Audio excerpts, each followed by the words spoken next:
Hey, welcome back everyone. It is now March 11th of 2022, and ever since the very end of the Book of Boba Fett, a lot of Star Wars fans have now been fully focused on the Obi-Wan Kenobi TV show, starring Ewan McGregor and Hayden Christensen back as Obi-Wan Kenobi and Darth Vader / Anakin Skywalker once again. This is Mike Zero. Make sure to subscribe if you're new to the channel for future Star Wars updates. Also, by the way, guys, I am on Twitter at Mike01 if you guys want to go ahead and give me a follow on there. I do make sure to post a couple of entertaining things from time to time, and really also to make sure to interact with you guys further. So we're now in a very interesting time of Star Wars, aren't we? I mean, we got the Kenobi teaser trailer finally just 2 days ago. It was amazing. Everything was laid out perfectly.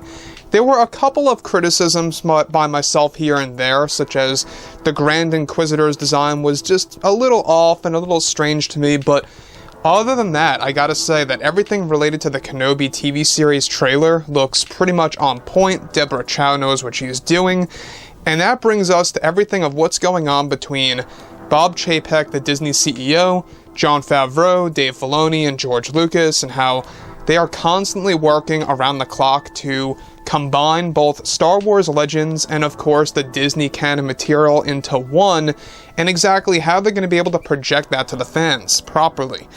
Now, we already know that everything related to the Mandoverse is ever evolving. They're going to actually be taking a lot of highlights from the Thrawn trilogy, the New Jedi Order books, and a lot of other books from, the Star Wars universe, aka Legends, I should say, and everything related to that.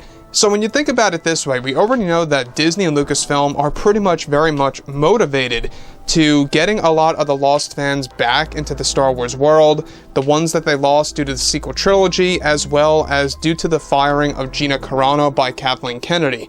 And that brings us to what Chapek recently did with a specific Star Wars TV series, and how it really kind of shows us the bigger picture of what's been going on. Now, with that being said, with both Disney and Lucasfilm getting ready to announce a host of Star Wars TV shows and movies, creators Jon Favreau and Dave Filoni are getting ready to begin work on the Ahsoka Tano TV series with Rosario Dawson. However, it's noted that currently Disney CEO Bob Chapek has been making some key changes to the structure of the roadmap of the franchise. Currently, Disney CEO Bob Chapek is in the process of finalizing the cancellation of a Star Wars trilogy TV series that was actually greenlit by Kathleen Kennedy.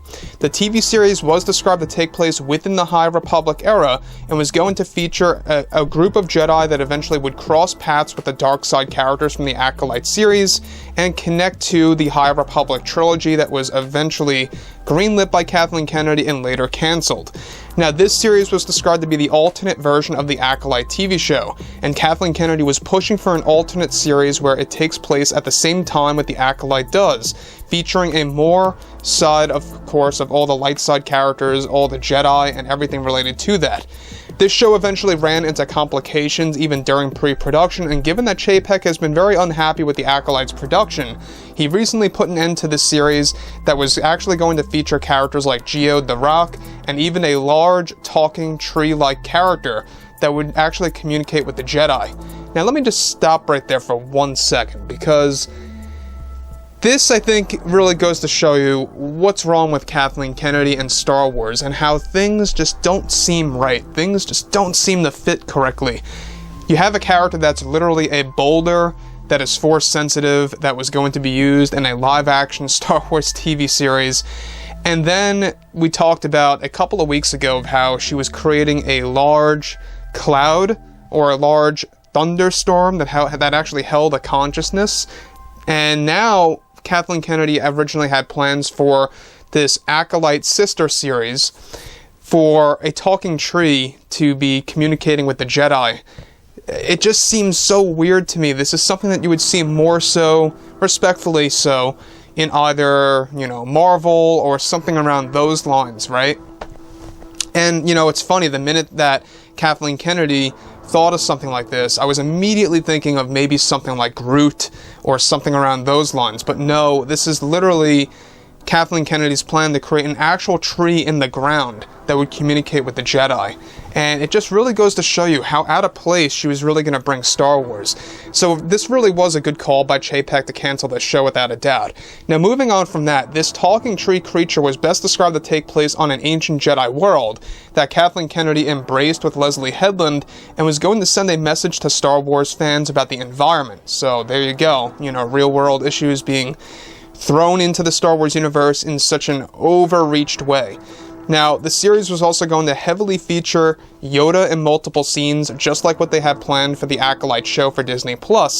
Another reason why Bob Chapek dropped the show has to do with the fact that when the show was greenlit, Kennedy demanded the budget to be 3 times higher than the Acolyte series, with more episodes and longer episodes.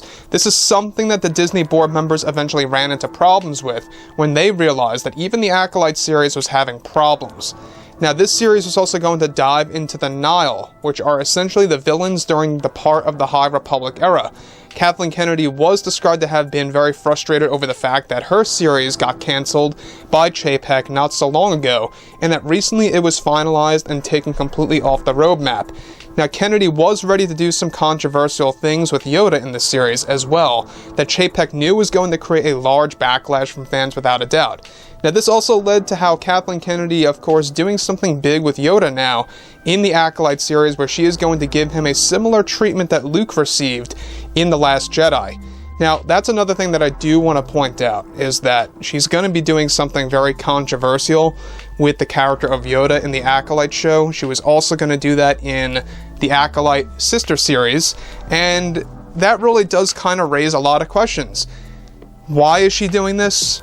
It's either 2 reasons. She doesn't care about the fans and she's doing this on purpose, or number 2, she deliberately and really is trying to create her own version of Yoda, which I think is unlikely. I think that she knows exactly what she's doing, and we talked about how, in the past, within the Acolyte series and this show that eventually got canceled by Chapek, Yoda was going to be used in such a horrible way, in such an out-of-place way, that really wouldn't make all that much sense to the Star Wars fandom. And I think that this is just a prime example of Kathleen Kennedy when she's unleashed and there's no control over the creative aspects, from anybody else. That's when things begin to crumble, and you can see. So, moving on from that, alright, this is where things begin to pick up a little bit, is that, however, alright, its sister show of the Acolyte series will not be seen or see the light of day thanks to Chapek calling end to it all, because it was going to have a lot of real-world issues thrown in there, even more so than the Acolyte TV show.